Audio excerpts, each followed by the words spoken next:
Hey everyone, Rob here from Ready to Roll, and today I'm opening another package I've gotten from Reaper Minis. Again, they have their 25th anniversary event kind of going on this year, where every month they have an exclusive mini.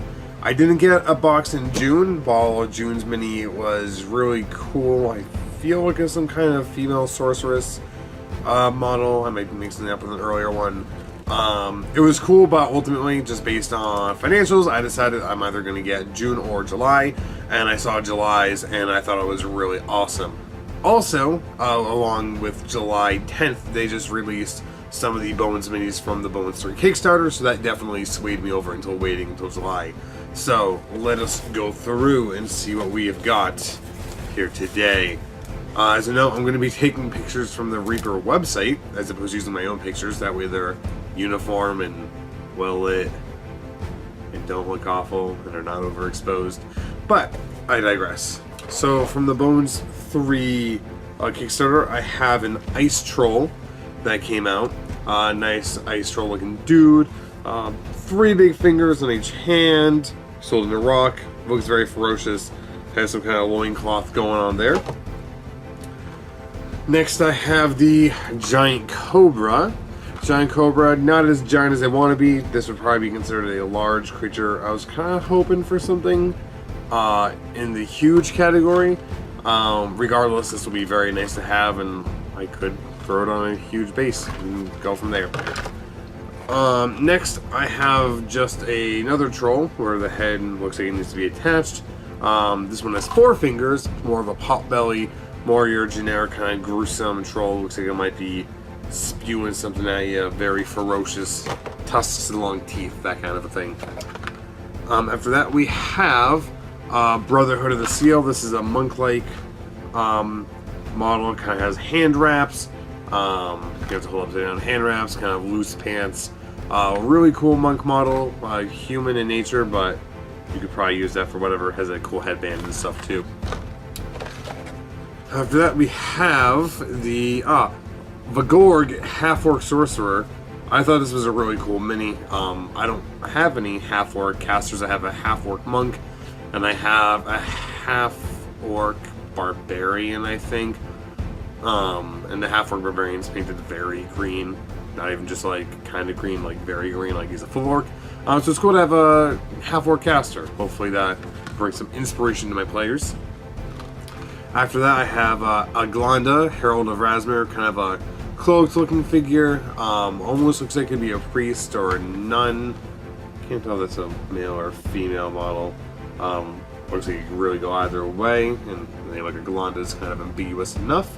But the reason I like it is it's not too far off from the cultist minis that they make that comes with the little summoning or sacrificial circle, because I used a bunch of those in my current game to represent a cult, and I'm going to paint this up using the same colors, probably use it as more of a mini to represent characters, so I'm excited for that one. I have their Grave Knight mini, which I think is a really cool, kind of has the long horns, he's holding a mace or a cudgel type thing. Definitely a big departure from kind of minis I have currently, so I'm excited to paint that. I have the Olok Iconic War Priest. This is a half-orc looking dude, huge sword, kind of a, not quite a standard, but a kind of a bannery thing on the back. He has war drums by his side, a lot of cool detail. This is one of the Pathfinder minis, which always have a lot of awesome detail, a lot of character in them, you know, little trinkets and knickknacks hanging off of them. So I'm really excited. Again, another half-orc looking character. Maybe someone play a half-orc bard or half-orc fighter, half-orc war priest. Hey. Next we have, I got the giant scorpion. Much like the giant spider, this is kind of a smaller version, but it does need to be assembled. Looks like that's 3 sets of legs, and its tail need to be added on. There's a lot going on there that's not connected, so we will see about that. This, it looks like it got a little banged up, but it looks like all the pieces are fine, is they called it on the website Demon Lord of the Undead on the sticker. They just straight up call it Demon Orcus. Really excited about this mini. I have some things that kind of look like this from the first Kickstarter, some kind of Mythos Cthulhu looking things, but nothing that could really stand to be Orcus. I'm probably not going to use Orcus himself in any of my games, but they're definitely beings that this mini would be amazing for, so I'm excited about that as well. And lastly, I have the mini that is the July mini. This is Darius the Blue. He's a human wizard, iconic, large, pointy hat, gray beard. He has a mouse, or more of a rat mouse than a rat. On his spellbook, a little familiar there. And I just really like this. In my game I play now, I have a, what are they called? They're sorcerer, but they're the Unearthed Arcana, the Favored Soul, that's what they are. Favored Soul, so sorcerer that can heal. And that was a character that was reincarnated. They were previously a goblin, and they were a wizard, but just, long story short, I allowed the character to also change their class when they got reincarnated to be that, because our group desperately needed a healer, or someone dedicated to healing. But had their character retained their wizard class, I could see this in human form being them years down the line, because they have a rat or mouse familiar that they use, that's always by their side, and used to be the ammunition for the catapult spell way back when. Doesn't do that anymore. They've had to change of heart since dying. But anyways, that has been that for July's Reapers Minis haul that I've ordered. They've announced a Kickstarter, number 4, is going to be starting in August, so that is where a lot of my money will be going next. If you've been following on the Warhammer 40k vids and articles I've been putting up, I'm going to try and put up some more 40k articles on not too long of a time. Hopefully, going to start turning those out every 1 to 2 weeks. And I'm probably done buying models for that for now. My forces come in right around somewhere between 2,000 and 2,500 points, so I can definitely field a good 2,000 point army. I was able to get a Rune Priest from eBay, I was able to get Iron Priest from eBay, I was able to get 15 of the Wolves from eBay, and I have a pretty good rounded out between the Dark Imperium starter set, the Space Wolves get starter set, and other things I've gotten. I've got a pretty good force amassed, some of them waiting to be built, but I'll get to that. But anyways, yeah, so I'm going to be backing the 4th Reaper Bones Kickstarter, because while, some people complain about the material and their bendiness, and for example, the troll is kind of bent, I'm going to have to bend him back because he doesn't look too stable. They're great value. The fact that you can get 6 goblins for like $5, if I was a starting player and I didn't want to use, or I was a starting DM, and I didn't want to use paper tokens, if I actually wanted to get, minis to use for my players, my monsters, you can use a goblin to represent an orc if you really want to, or you can use a goblin to represent a kobold and get 2 orcs. You can get some really good stuff really cheap. If you give someone $40, you could have a really decent collection of minis to use. And again, I used Warhammer High Elves for just about everything when I first started out. Town Guard, here's a High Elf. Orc, here's a High Elf.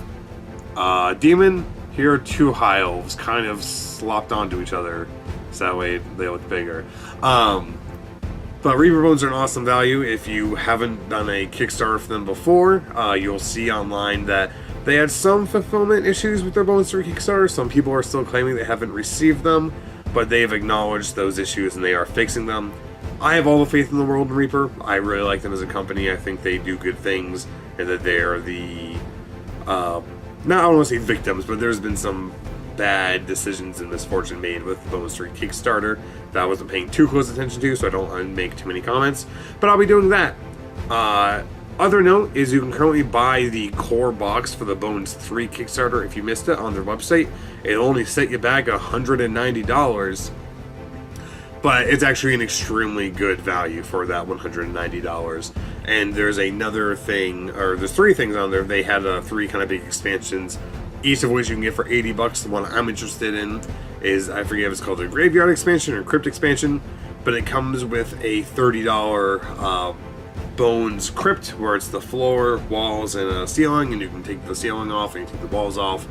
And it comes with a whole bunch of fences, tombstones, gargoyles. I think it comes with a few like undead type creatures, not like ghosts, but like, sorry, not like skeletons, but like I think there's like a wraith in there and maybe a wight, and things like that. So that's $80. And if August's exclusive mini for the 25th anniversary is one that I'm going to want 2 of, I might buy it then.